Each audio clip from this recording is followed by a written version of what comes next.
Part 3. You will hear two students of English called Kathy and Graham planning a display on 19th century British life and literature for a university event. First, you have some time to look at questions 21 to 24.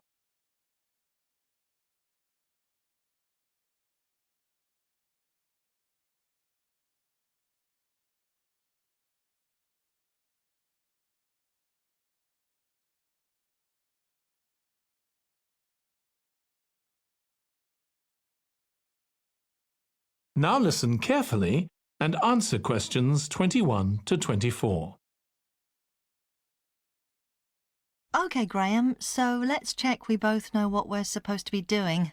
OK. So, for the university's open day, we have to plan a display on British life and literature in the mid-19th century. That's right. But we'll have some people to help us find the materials and set it up, remember? For the moment, we just need to plan it. Good. So, have you gathered who's expected to come and see the display? Is it for the people studying English or students from other departments? I'm not clear about it. Nor me.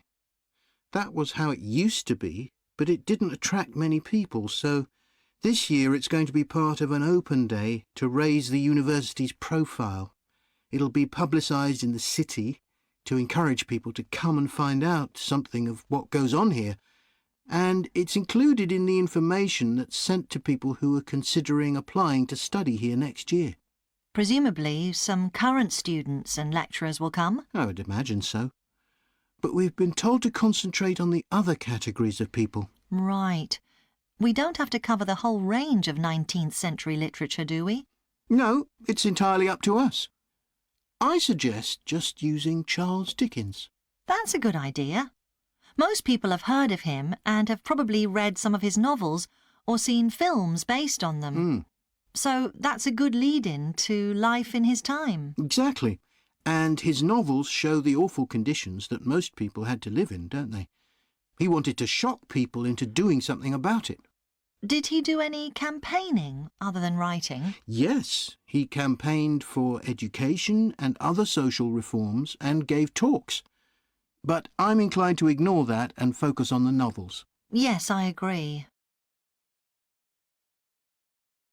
Before you hear the rest of the discussion, you have some time to look at questions 25 to 30.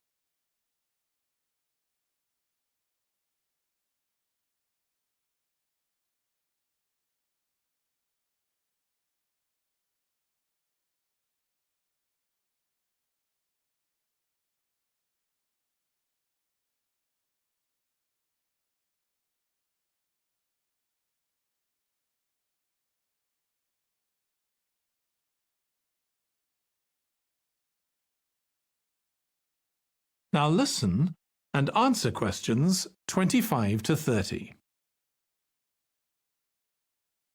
OK, so now shall we think about a topic linked to each novel? Yes, I've printed out a list of Dickens's novels in the order they were published, in the hope you'd agree to focus on him. You're lucky I did agree. Let's have a look. OK, the first was The Pickwick Papers, published in 1836. It was very successful when it came out, wasn't it? And was adapted for the theatre straight away. There's an interesting point, though, that there's a character who keeps falling asleep, and that medical condition was named after the book, Pickwickian syndrome. Oh, so why don't we use that as the topic and include some quotations from the novel? Right. Next is Oliver Twist. Mm-hmm. There's a lot in the novel about poverty, but maybe something less obvious. Well, Oliver is taught how to steal, isn't he? We could use that to illustrate the fact that very few children went to school, particularly not poor children, so they learnt in other ways. Good idea. What's next? Maybe Nicholas Nickleby? Actually, he taught in a really cruel school, didn't he? That's right. But there's also the company of touring actors that Nicholas joins. We could do something on theatres and other amusements of the time. We don't want only the bad things, do we? OK. What about Martin Chuzzlewit? He goes to the USA, doesn't he? Yes. And Dickens himself had been there a year before and drew on his experience there in the novel. I wonder, though. The main theme is selfishness. So we could do something on social justice? No, too general. Let's keep to your idea. I think it would work well. He wrote Bleak House next. That's my favourite of his novels. Yes, mine too. Oh, His satire of the legal system is pretty powerful. that's true. But think about Esther, the heroine.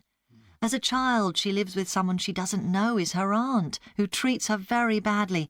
Then she's very happy living with her guardian, and he puts her in charge of the household. And at the end, she gets married, and her guardian gives her and her husband a house, where, of course, they're very happy. Yes, I like that. What shall we take next? Little Dorrit?